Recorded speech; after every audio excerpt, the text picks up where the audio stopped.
Good afternoon. It's 3 p.m. So we're going to get started with our New Visions virtual learning series webinar. Today, our webinar is going to focus on performance measures. So for those of you that are AICP, this webinar is eligible for credit. You must attend in person for the whole time. The webinar is being recorded and will be uploaded to the CDTC YouTube channel later on.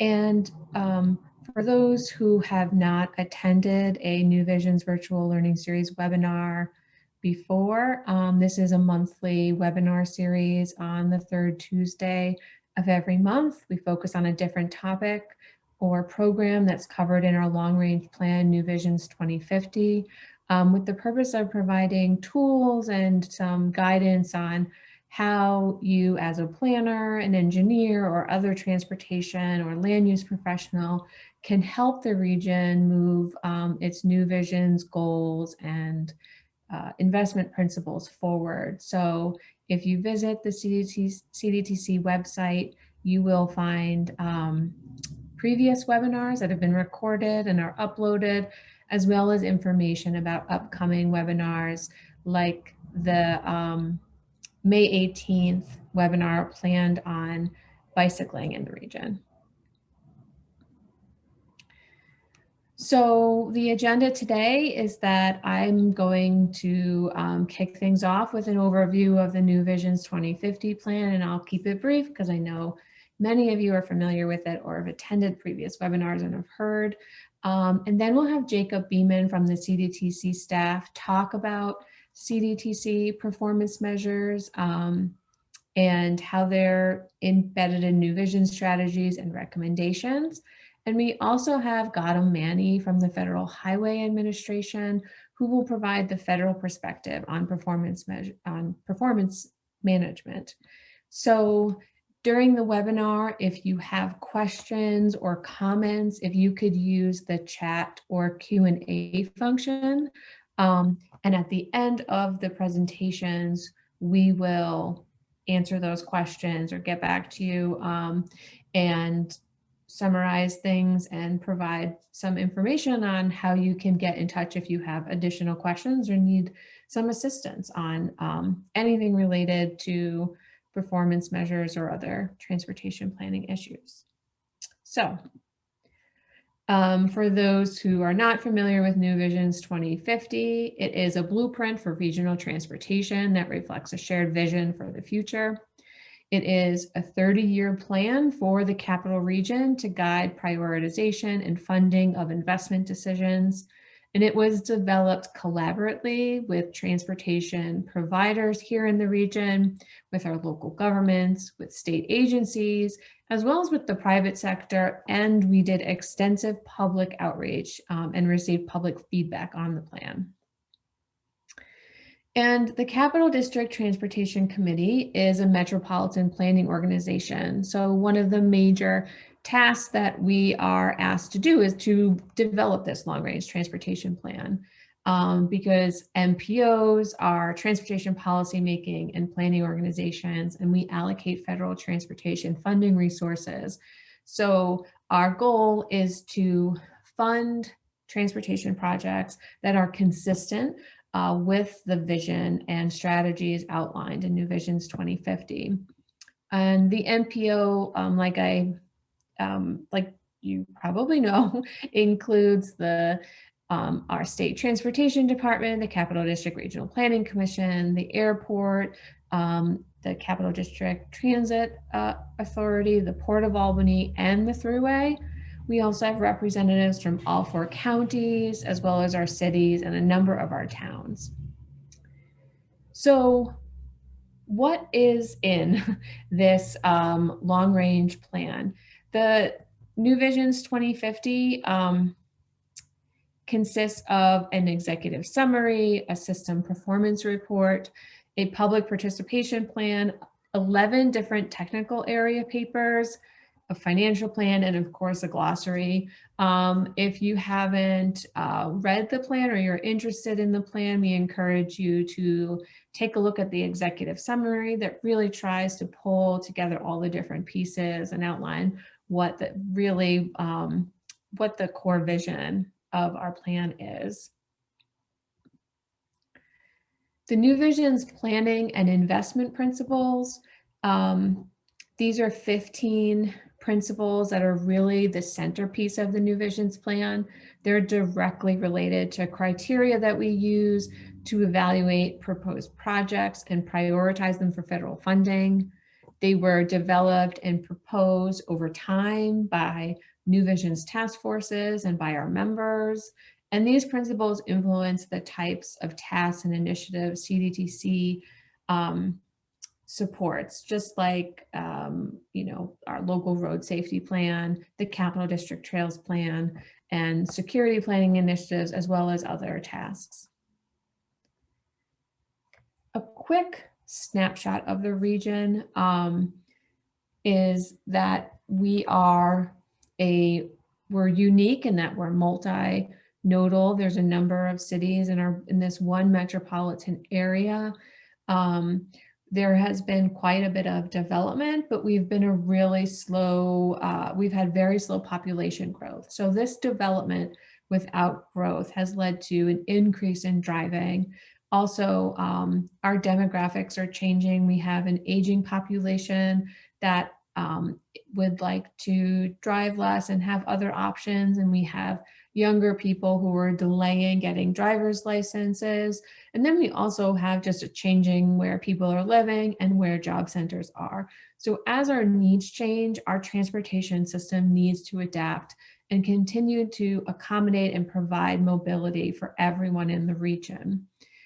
We have an extensive road and bridge network that has a replacement value that exceeds $30 billion. And it is our job to make sure that we are preserving this and responsibly continuing to invest in it. Also, all modes, whether you're driving in a car or riding on a bus, we all rely on good roads and good bridges to get to where we need to go. So what are the major strategies or recommendations in the New Vision's plan? In addition to the planning and investment principles, our major strategies are maintaining a state of good repair, managing congestion rather than adding capacity, implementing complete streets that are safe for all users, creating transit-oriented development or smart growth, which means developing in areas that are already developed, and preserving areas that have not been developed, access management, which would be consolidating driveways and making sure it's easier to get from place to place, and without creating a lot of conflicts or congestion. Another strategy recommendation is the safe systems or Vision Zero, which means that no traffic crash, no death, no injury is acceptable on the roadway, and our goal should be to get to zero.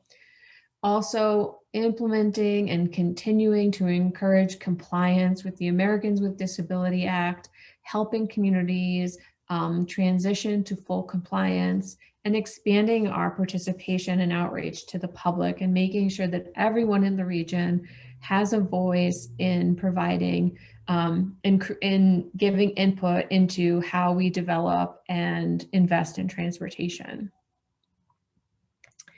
Previous accomplishments from previous New Vision's plan include the CDTA's bus rapid transit corridors, the Albany County Rail Trail, the I-787 and Hudson River Corridor study, a number of roundabouts at major intersections in the region, like in Slingerlands and East Greenbush, the Exit 3 Airport connector that was recently completed, the Zim Smith Trail, rebuilding of the Rexford Bridge, the Madison Avenue Road Diet in Albany, continued paving and maintenance and investment in I-87, the Erie Boulevard reconstruction, repairs to the Patroon Island Bridge, and reconstruction of New York Route 2.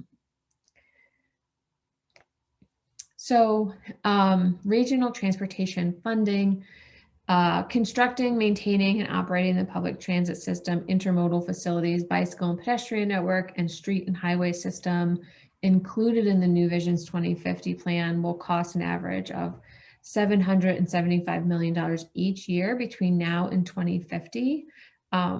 So our goal is to make incremental progress towards preserving this and to strategically and responsibly plan financially for the future, which New Visions 2050 does. So New Visions 2050 was adopted in September of 2020, and we are now in the implementation stage. The two other major CDTC products that help implement New Visions 2050 include our Unified Planning Work Program, which basically is a 2-year list of all of the tasks that CDTC does in their budget, and they're all consistent with New Visions 2050. And then the Transportation Improvement Program, which is a 5-year capital program. As I said earlier, the New Visions Virtual Learning Series is a monthly webinar series, and the next webinar is May 18th, and it will be about how we're creating a more bike-friendly capital region. If you would like to request a virtual training on New Visions 2050, which can be tailored to your planning board, your zoning board, your town or city council, it can be focused on transit or complete streets or specific programs within New Visions. Please reach out. You can also fill out a form to request a training at cdtcmpo.org/NV2050. So now I am going to pass it over to Jacob, who is going to talk about performance measures in New Visions and performance-based planning at CDTC.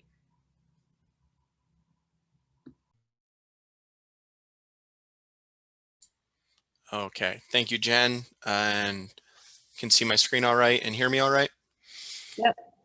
Okay, so yep, my name is Jacob Beeman, Transportation Planner here at CDTC.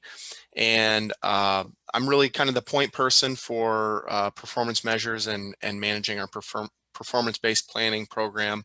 Although really performance-based planning really kind of encompasses our entire staff and all of our individual planning areas. So I kind of wanted to, in this presentation, really kind of touch on how we view performance-based planning and you know, what that means to us at CDTC, and really what that means for our CDTC members and potential project sponsors, how this kind of trickles down from federal requirements through the state, through the MPO, and ultimately to our local sponsors. So you see here our, this is really kind of our performance measures or performance-based planning, you know, mission statement, if you will, or policy statement in New Visions, which basically kind of highlights that CDTC has always incorporated some type of performance indicators into the New Visions process over the years. Maybe not in all aspects of the plan, but in many of them. However, in the New Visions 2040 update, which took place a number of years ago now, 2 updates ago, CDTC really started to work to bolster their commitment to performance-based planning to meet federal requirements. And those requirements are you know, requiring MPOs to use a performance-based process and really kind of focus on 7 key performance areas that are kind of viewed from the federal perspective, and those are safety, capital assets programming, which includes road and bridge infrastructure as well as transit, congestion reduction, system reliability, freight movement and economic vitality, environmental sustainability, as well as reduce project delivery delays on the federal level. So to help fulfill these requirements, we kind of view our performance-based planning in two different ways, two primary ways. The first is in relation to our statewide performance targets, and the second being our New Visions performance targets. So CDTC is required to take formal action on proposed New York State DOT performance measures and targets. And by taking action on those, that means that we have the opportunity to agree and support those statewide performance measures and targets, or create individual measures and targets for the MPO region if we feel that our region does not align with this, kind of the same trajectory that statewide data is showing. So these statewide targets are in the areas of highway safety, transit asset management, pavement and bridge conditions, and system performance and congestion mitigation and air quality. So I'm going to talk about this a little bit more in the next slide, but in this case, CDTC has agreed to support the New York State DOT performance measures. And what that means is that by doing that, we then support to plan and program projects that will help push the state towards these statewide goals that they've set. The second piece of our performance-based planning is kind of bringing that down to the New Visions level, where we have over 50 individual performance metrics that CDTC staff have kind of selected over the years to measure the performance of New Visions and really the CDTC planning process. These metrics all relate back to our CDTC planning areas, as well as our New Visions planning and investment principles.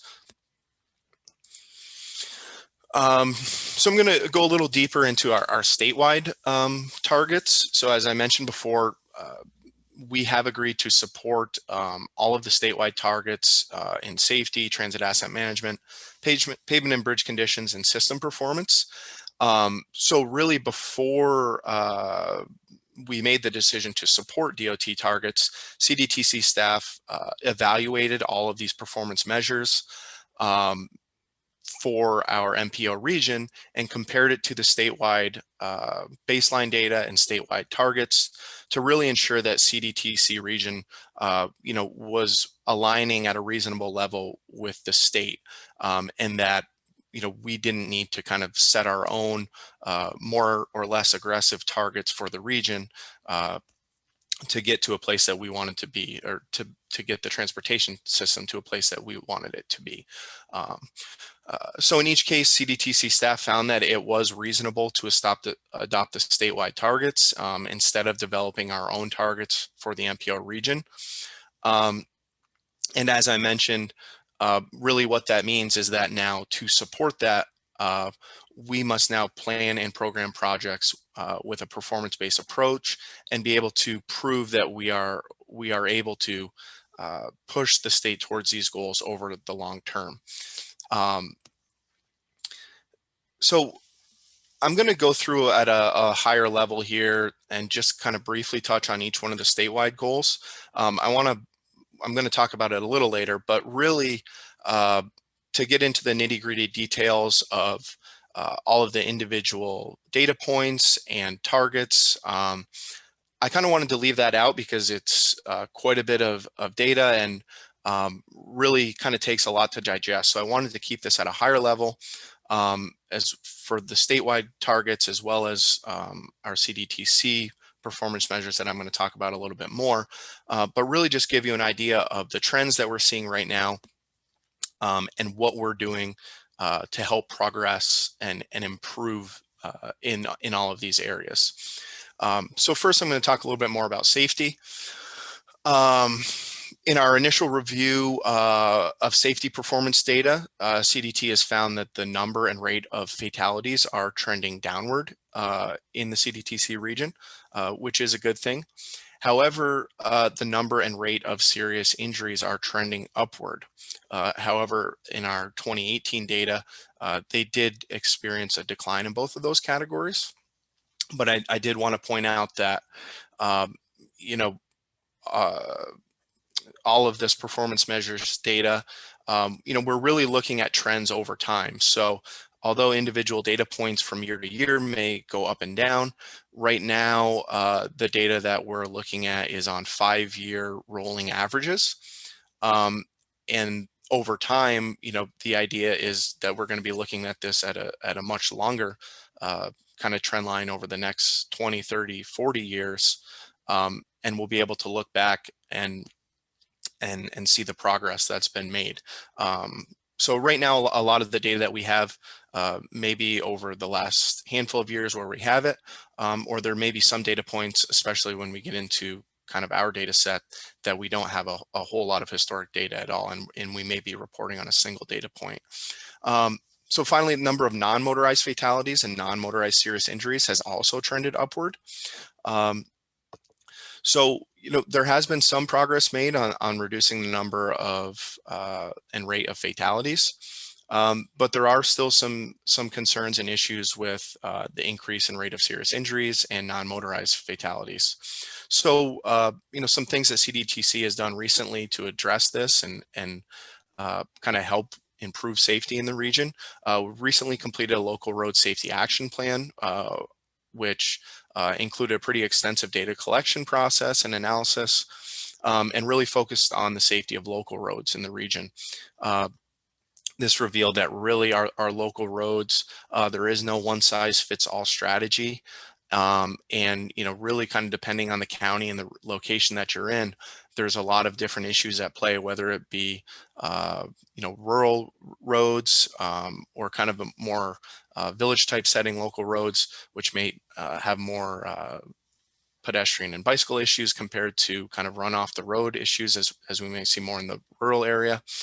So there's a number of engineering and education enforcement strategies that were identified in that plan to really help our local governments with the safety of their roads.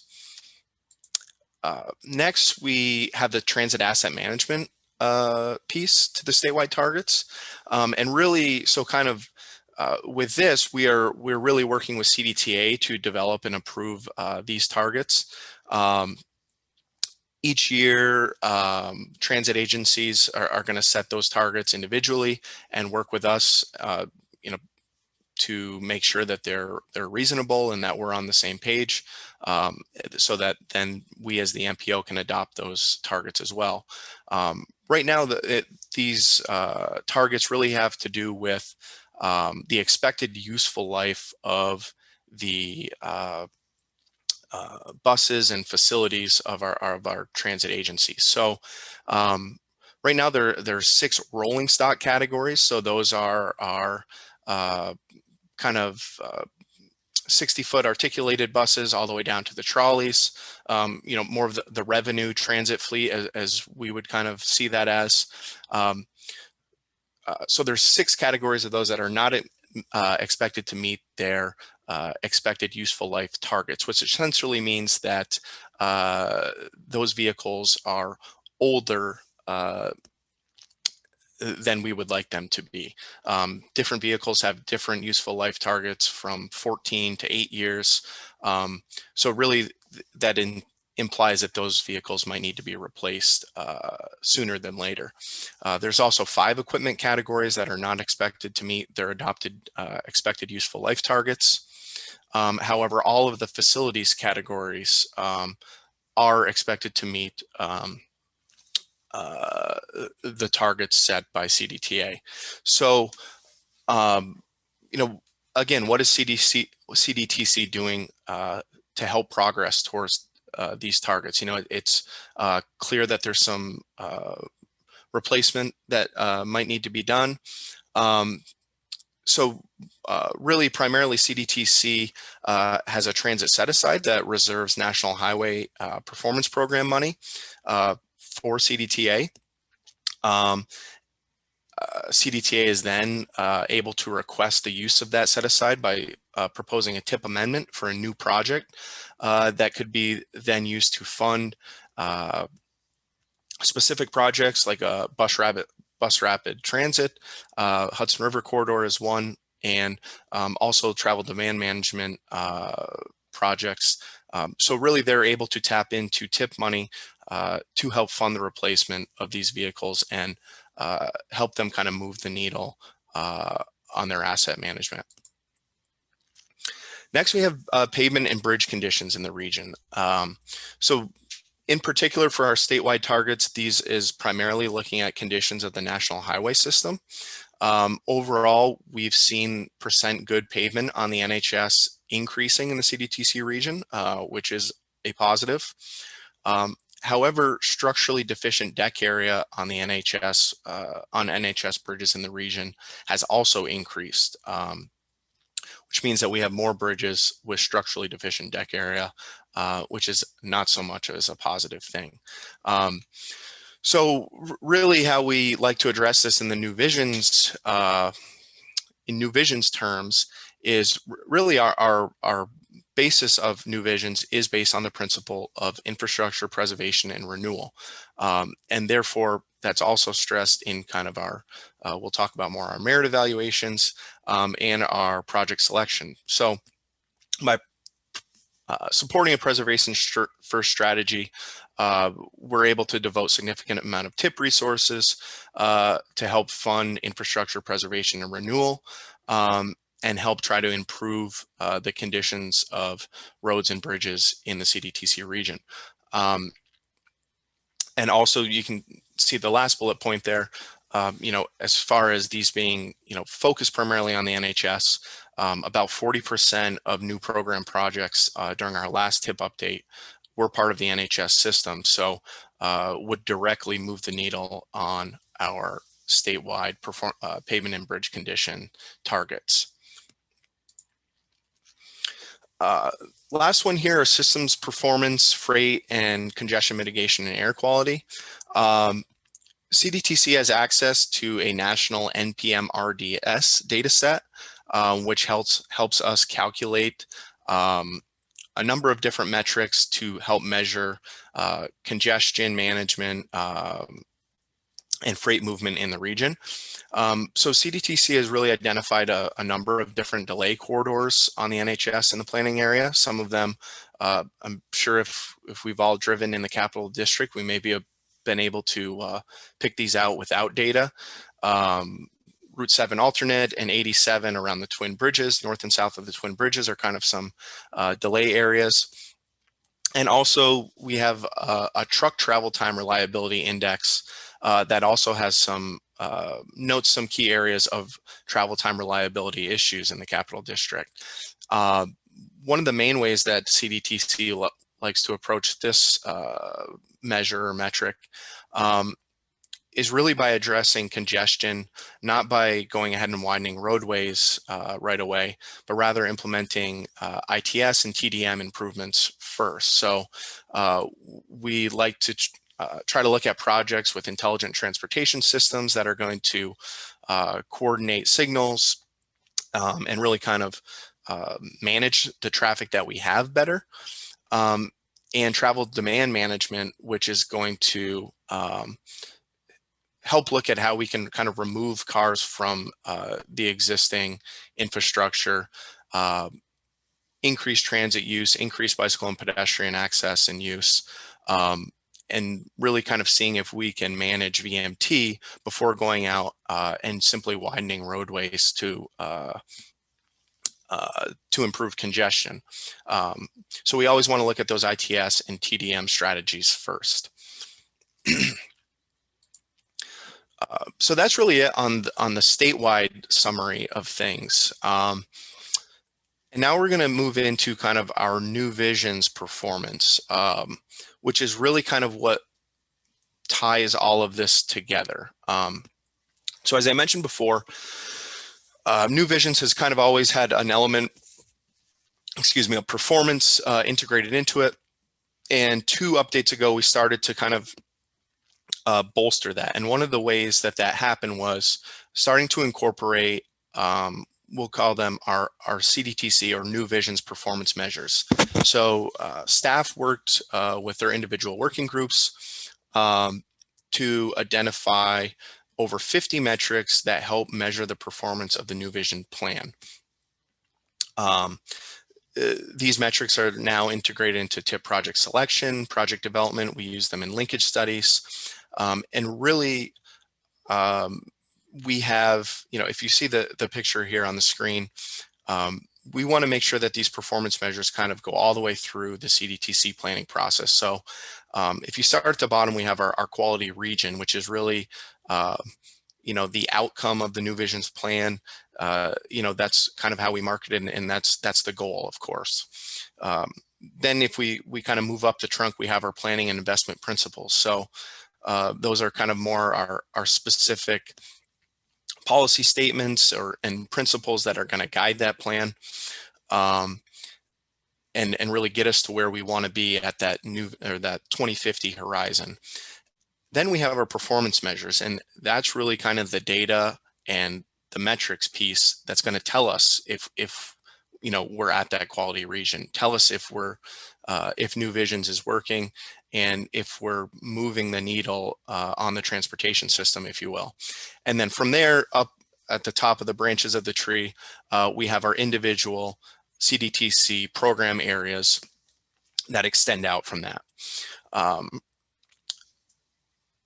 So I'm going to go a little bit more detail into this. And again, as I mentioned before, I'm going to show a little sample of kind of all of those individual metrics, but really the best way to dig in and understand how many performance measures we have and how they relate to all of our program areas is to start to take a look at our system performance report. Here, this is kind of our we'll call it performance dial that we use in our system performance report. So for each of our metrics, we've developed a baseline value, a performance goal, and a current trend. So the baseline value is, of course, cites the most recent data that we have available for each metric. And as I kind of mentioned before, this varies on metric to metric. Sometimes our most recent data was 2017, 2018. Sometimes it had to go back as far as 2016 to get reliable data. Then we also have the performance goal, which is really our desired future change in the metric. And what that is, try to keep it general. And that's going to say, are we looking to increase this measure or decrease this measure? And is it improving or is it declining? Are we getting further away from the target, or are we moving towards it? And then finally, we indicate a current trend, which takes the historic data, if we have it, and we're able to move the dial to say, are we making progress or not? In some cases, we have no trend, which would mean sometimes that, we have historic data and it's not really moving in one direction or the other. Or in other cases, we may not have the data at all and we can't identify a trend. So in each one of our sections of our system performance report, we go through all of the metrics, identify our trend, and then also give a description of progress towards our goals in that particular section. So how can you help? What does this mean to you as a member of CDTC, a project sponsor, or perhaps just an interested civilian, or a consultant that may be working on projects with some of our local municipalities? Really, what does this mean to people outside of our CDTC walls? So ultimately, our progress towards our identified goals comes down to the projects that we program in the CDTC region through our process. By supporting projects that are implementing features that improve safety, improve congestion, improve pavement and bridge conditions, we're able to help kind of guide the evolution of our transportation system and push us towards our performance targets. So for number one, I'm going to recommend that we all review the New Vision's 2050 System Performance Report. So this is a chapter of the New Vision's 2050, a comprehensive review of performance in the CDTC region. I want to point out that our 2050 plan is the first plan that includes this chapter. It's going to outline all of these current metrics, our future targets, and the process that I just mentioned. And it splits it up similarly between our adopted statewide goals and then our kind of internal New Vision's goals as well.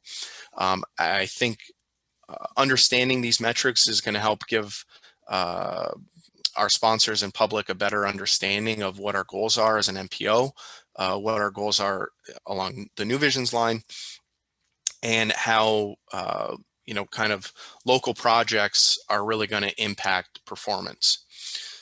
Number two is consult the merit evaluation score sheet during CDTC project selection.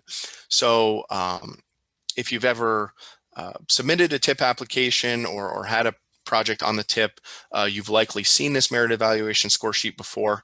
And this is really what allows us to ensure that our programming is supporting New Vision's goals and supporting progress towards our targets. and really, this is the way that CDTC has used to tie performance-based planning to our project selection process. Quickly on the merit evaluation score sheet, we've first used it in the 2016-21 TIP update. Its primary purpose is to provide a more direct link between New Visions and TIP project selection, as well as incorporating performance measures. And really what it does is it's a way to quantify kind of some previously unscored project benefits.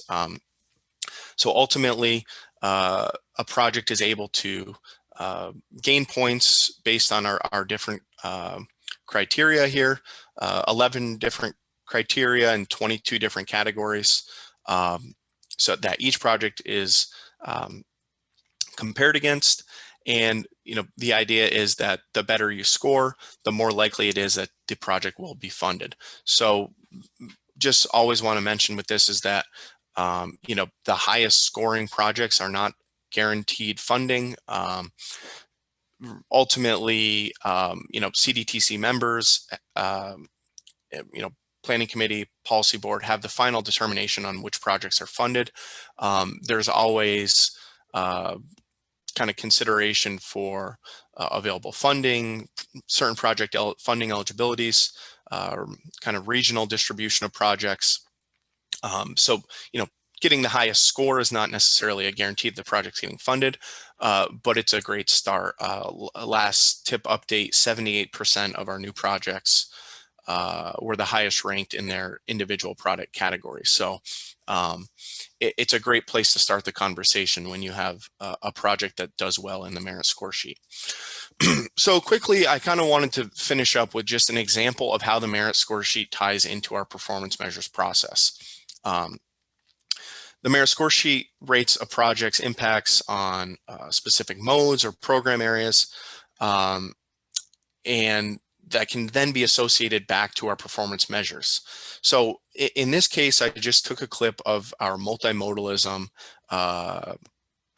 merit score section, and we can see that we have pedestrian points and bicycle points. So project could potentially receive up to 5 additional points if it meets these criteria. So if a project is improving accessibility, safety, or connectivity of the bicycle and pedestrian infrastructure, let's just say that it's a resurfacing project when there may be some improvements to fixing some sidewalk that's adjacent to it and potentially widening shoulders as well. So let's just say that this project scores an additional point in the pedestrian category for fixing some deteriorated sidewalk, and 1 additional point in the bicycle category for improving and widening a shoulder. So from here, we can at a high level say that safety and accessibility of the bicycle and pedestrian network has been added by this project. And let's, for instance, say that now this project has been programmed and implemented. So at a very high level, we can estimate that it will have an improved impact on the bicycle and pedestrian performance measures. And so this is a clip of those performance measures. The first one being injuries and fatalities resulting from crashes involving bicyclists and pedestrians. So again, we feel that project has improved safety, which has the ability to reduce bicycle and pedestrian injuries and fatalities over time. Next, again, increase in infrastructure accessibility, or increase in bicycle and pedestrian accessibility. This may increase connectivity and result in increased use of that infrastructure to make work trips. So therefore, potentially increasing the percent of bike and walk to work trips over time. Rate of adult obesity in the Capital District. This one's a little more, there's obviously many other factors at play here, but again, a more robust bicycle and pedestrian network can lead to increased bicycle and pedestrian use, healthier living habits, and overall healthier population in the region. Towards the bottom, we have our bicycle and pedestrian network set aside. So in this case, the bike and ped network set aside is not directly linked to the merit score sheet, but more so the desires of our planning committee and policy board members at the time of funding. So as we set aside specific monies for bicycle and pedestrian projects, that allows those projects to be implemented, and therefore allows kind of further progress on bike and ped performance measures. And finally, total miles of bicycle and pedestrian infrastructure. This one is kind of more of a direct link to project programming and the merit score sheet. As more bike and ped projects are programmed and implemented, inherently that's going to expand bicycle and pedestrian infrastructure and expand that mileage over time. And you can see there that we've indicated, our baseline values, the performance goal over time, and what our current trend is. So, be happy to answer more questions as we finish up here. But at a high level, I just wanted to try to run through to show how that merit score sheet then impacts our individual performance measures. And although many of these are at a high level, as I mentioned before, the idea here is that, this is really our first look, our first data point. Every year and every couple of years as we update new visions, and ultimately when we're at 2050 at the horizon of this document, if we are able to look back, we feel that our planning process in the meantime has been able to, hopefully we're able to look back and say that we've made progress from this point in time. So what's next? Of course, continued data collection on our end. Always looking to, improve the quality of our data and improve kind of the frequency of it. And, even refining our performance measures to make sure that it's really the metrics that we need to help kind of influence planning in the region. Also want to explore new ways to present our performance measures to the public. Right now, we do have a performance measures page on our website, and of course our system performance report, but we would like to, in the future, kind of explore new ways of presenting that to the public, potentially more interactive ways to do that. And finally, reviewing our merit evaluation criteria. We're currently doing kind of a high-level review of that right now, but don't expect too many changes as far as this update goes. We will be sharing all of that information with our planning committee, but over time, I think we always want to keep our performance measures in mind, and try to tweak language so that it's making sure that we're incorporating the measures that we have set in new visions. So that is my piece. May have gone a little bit over there, so sorry, Jen, but that's all I have. Thanks, Jacob. Gautam, if you want to share your screen, we can get into the federal perspective on performance management.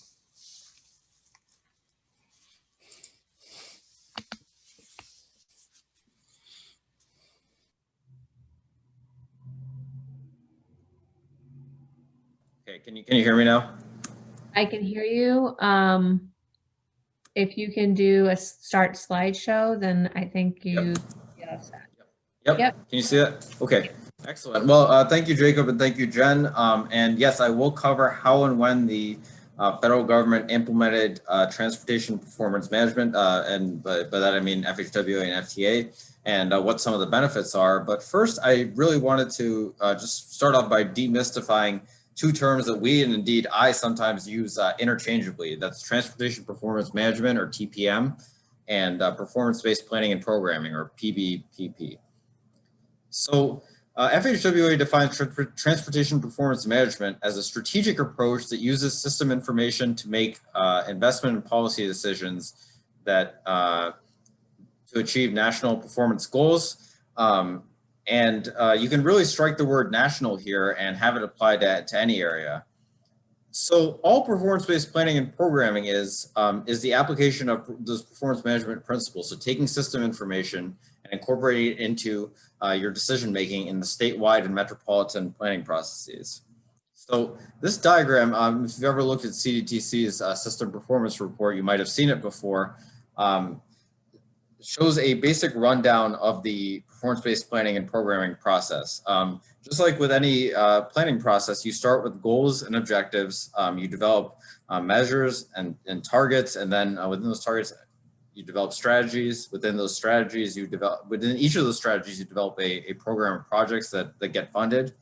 But with performance-based planning and programming, there's really an emphasis on tracking progress in meeting your targets and adjusting your future programs accordingly, and indeed making adjustments to your current program where that's warranted. And a performance-based planning and programming approach emphasizes data gathering and analysis and public involvement throughout to, again, continually make adjustments to the program and to the plan as needed, and to inform future programs. So really, taking on a performance-based planning and programming approach to whatever plan you're doing really helps make it a living and dynamic and iterative and continually responsive to your local or regional needs for your planning document. So,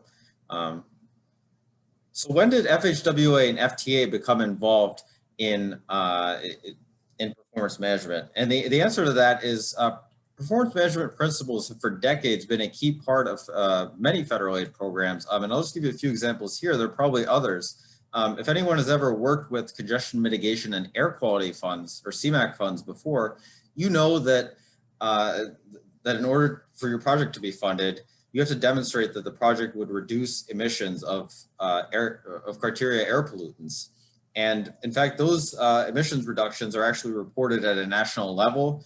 It gets rolled up into a report that obviously our headquarters for Federal Highway sees and can make adjustments to the CMAQ program and eligibility, and really assess how well it's working in improving air quality. And similarly, Congress sees that report and can make changes to the CMAQ program during the next transportation authorization. Similarly, if you've ever worked with the Highway Safety Improvement Program, or HSIP, it's a very data-driven program. And just as an example, one category of HSIP funds, in order to use those funds, you've got to demonstrate that the project not only occurs in an accident with at a location with a history of fatalities or serious injuries, but you have to show that the measures that you're putting in place have been proven to reduce fatalities and serious injuries. And a final example is the National Highway Performance Program, For bridges in the national highway system, there's always been a national bridge inventory system, and there's always been some form of a bridge penalty in terms of funds being redirected, where states, have a certain percentage of their bridges that are deemed to be structurally deficient as part of that rating process. So these are just 3 examples of federal aid programs that have for a long time, maybe not always, have had a major performance management, have incorporated performance management principles. But what MAP 21 did, this was the first time that Federal Highway Administration and Federal Transit Administration were required to adopt an overall performance-based approach. And there were two main goals with doing that. The MAP 21 sought to increase transparency nationwide at all levels of government. So yes, there is reporting that's required to Congress that as to how the federal aid program is running and whether whether funds are being spent for the correct purpose. But it really applies to all levels of government, the states, the MPOs, and local agencies as well. It's an opportunity to consider how to convey the current condition of the transportation network to the public and the value of the investment decisions that have been made. So the other reason that MAP 21 focused on performance management is there was a desire in Congress to refocus on the national goals and to incorporate performance management across the federal aid program and not just across select program areas. So Jacob covered the 7 national goals, and I won't repeat them. They're on this slide, but I would note that you might look at the performance measures that Jacob discussed on the federal level and say that there's no measure for reduced project delivery delays, and that's really measured at our level with our agency, with FTA, with the other federal transportation agencies to. We are certainly measured on that, and then and we're measured on the extent to which we can reduce project delivery delays and ensure that the federal aid program meets these other 6 goals as well. So it's been a long road just to get set up for performance measures and to get to this point. And in fact, this doesn't even cover performance management activities that have taken place in 2020, where the states were required to submit their first what we call mid-period performance report for the pavement, bridge, and freight system performance and CMAQ measures. That was done in October of 2020. But this, I put this diagram up to give you an idea of just a long road to even get set up with performance measures. So as many of you probably know, MAP 21 was signed into law in 2012. Between 2012 and 2016, even as the FAST Act continued MAP 21's performance management principles in 2015, between 2012 and 2016, the rulemakings on measures and processes related to performance management were developed. Those notices of proposed rulemakings were published in the Federal Register, and extensive feedback was garnered from state DOTs, from MPOs, local agencies, from the private sector, advocacy groups, and just concerned citizens. And in fact, changes were made to those rulemakings based on the feedback. Some of them were relatively small changes, but one that you might be familiar with. Actually, the measure of non-motorized serious injuries and fatalities was added to the safety measure as a result of extensive public comment. In 2016, many of these rules began to be finalized for the federal highway end of things. The safety final rule was finalized. The asset management plan final rule was finalized, and the rule pertaining to statewide and metropolitan planning. In 2017, those last 2 performance measures pertaining to pavement and bridge and freight system performance and CMAQ were finalized. In 2018, this was a key step. Plans and tips such as CDTCs had to be developed in order to in a way that showed they were aiding in the achievement of performance targets. So the tip, as soon as it was amended or adopted after that date, had to show that it had to show how what effect it would have on the achievement of performance targets. Similarly, the long-range plan now has, such as New Visions, has to show that has to have a system performance report that contains the targets, performance targets, and an assessment of how the transportation system is functioning. And in 2018, the state had to submit its first baseline report with baseline data for performance measures 2 and 3, and with that, was included as targets for the first performance period, what we call first performance period going out to 2022. So what are some of the benefits of undertaking a performance management approach with transportation? Well, we as planners, no matter what level we're working at or what agency or in the private sector, we spend a lot of time developing a vision and goals. And there's a very good reason for that. Those items are very important statements of who you are as a region, as a locality, and where you're looking to go. And the federal government adopting a performance management approach is not meant to supplant any of that. In fact, it's meant to really add value to that process and ensure that this important step in the planning process is never lost when decisions are made, whether those are day-to-day or long-term investment decisions. Taking on a performance management approach always makes it so you can ensure that you always have the data and tools to continually evaluate how well you're achieving your goals and your vision. And if you recognize that you don't have the tools and data to conduct that evaluation, it leads to rethinking of the vision and goals. Another great benefit of a performance management approach is promoting data sharing and coordination between agencies at all levels of government. The planning rule requires written procedures between the state DOT, the MPO, and transit agencies that specify roles in data collection, in target setting, in reporting, and evaluation. But data coordination as part of performance management is so much more than that. It's really ensuring that it's really optimizing data collection by making sure that each agency is taking on each agency and each person is taking on the role that they're best suited to in terms of data collection and reporting. It reduces duplication of data collection where that's been happening, and ensures that the information flows to the right individuals and right agencies that are involved in making decisions. Undertaking a performance management approach also encourages data gathering across all programs so that you always have an accurate assessment of conditions and how successful your past programs have been, and indeed your current programs, so you can balance priorities. You can consider trade-offs between achieving different performance targets. And it actually adds value to the scenario process, such as the one that CDTC undertakes as part of new visions.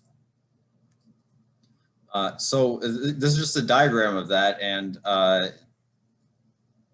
allows. So again, taking on performance management, you can consider, what it would take to reduce the total number of crashes to 0, or have 100% of your pavement in good condition, and then you can consider scenarios in between, and indeed you can incorporate measures that aren't strictly related to transportation, like jobs created. So indeed, it's a very powerful tool to ensure that when you're making decisions and when you're looking at your vision and goals, you're looking at your whole program. And indeed, CDTC was recognized in the most recent federal certification for looking at its whole program when considering the achievement of its performance targets, both the federally required ones and beyond. And last but not least,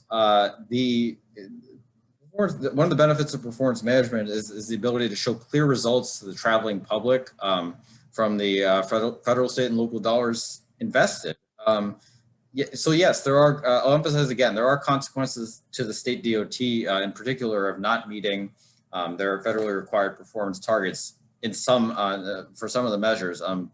It's not a loss of funding, it's some funding being redirected. There is a report that goes to Congress on performance measures, and that really ensures that we at the division level are being good stewards of the federal aid program and using it for its intended purpose. But this really applies to all levels of government again.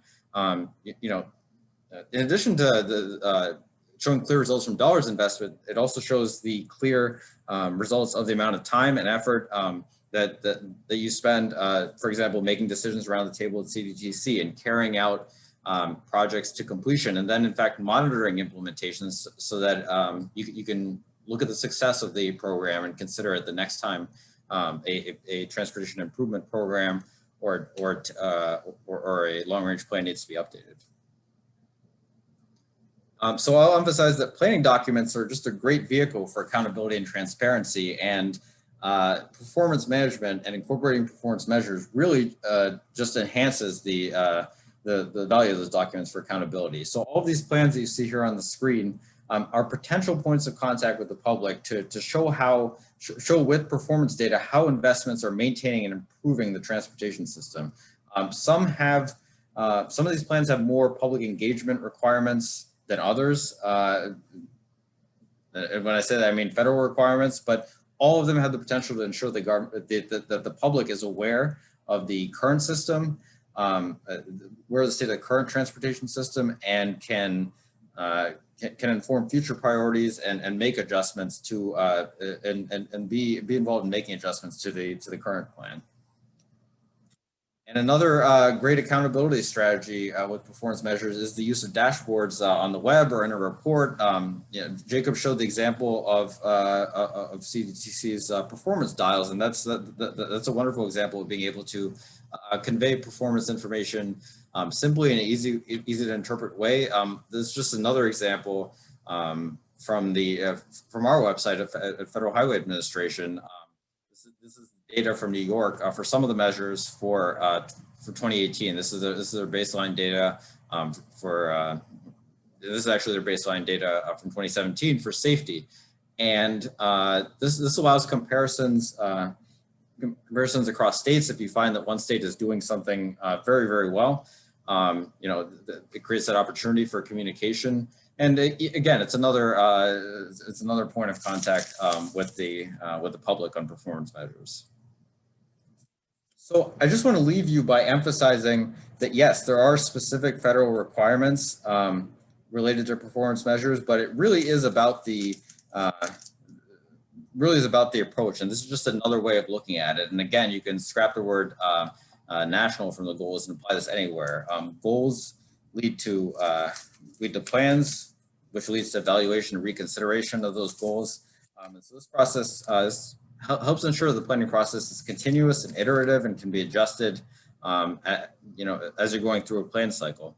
This can play out at all levels of government and can lead to greater engagement, greater accountability, and a better transportation system in an area of any kind. So thank you to the CDTC staff for giving me the opportunity to present this, and I'll turn things back over to Jen to lead a discussion and take any questions. Thanks, Gautam. Gautam, I just wanted to point out the mention of kind of the data collection aspect of it is so true. What you said about, it kind of forces everyone to take the data that they already have across all program areas and bring it into one spot. And, that system performance report, it's not only, a description of performance in our area, in our region, but it really is like a data dictionary of all the data that we use at CDTC across program areas, and puts it all in one place. And, it's allowed us to, given us a reason to kind of put that all in one place internally, and, kind of have a warehouse now for all of these kind of transportation data points that, we maybe have always had or always knew that we had in different areas. But it just gets them in one place and makes them much more accessible and easier to use in our planning process. So it is a great piece of it. Great, thanks, Jacob. Yeah, that's good to hear. That's completely the intent of a performance management approach, whether required or not. So.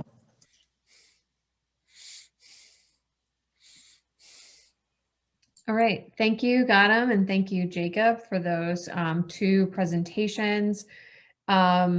So right now we're going to open it up to questions. If you'd like to put something in the Q&A box or the chat, please do that. Otherwise, if you have questions or comments or just general inquiries for CDTC, we can be reached at newvisions@cdtcmpo.org. Staff is mostly working remotely right now, so you can use our virtual voicemail box and you can text a message or leave a voicemail at 518-618-2498. And please follow us on social media. This is being recorded and we will be uploading it to our YouTube channel, which you can subscribe to or just search for us to see previous webinars or recordings of meetings and other events, also trainings. So a question in the Q&A box was actually about Vision Zero, or Vision Zero training specific to the Capital Region and willing to train fellow planning consultants. So Vision Zero and safe systems policies are a recommendation that stems from our local road safety action plan. And similar to our approach to complete streets, is CDTC is willing to work with local governments and communities to shape or develop these policies, safe systems or Vision Zero policies, and provide technical assistance on improving safety through design. We have some programs right now that provide small funding, small grants for education and outreach, but we will continue to do safety education. So if your community is interested in adopting Vision Zero policies or safe system policies, definitely reach out and we would be happy to help.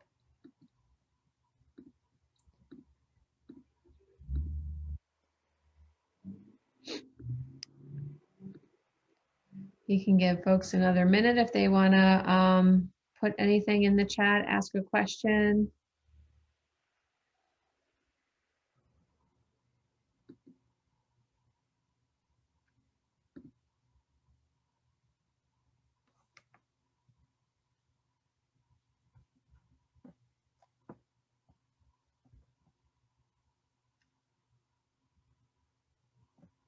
Okay, it doesn't look like there are any additional questions or comments. So again, thank you so much, Gautam and Jacob.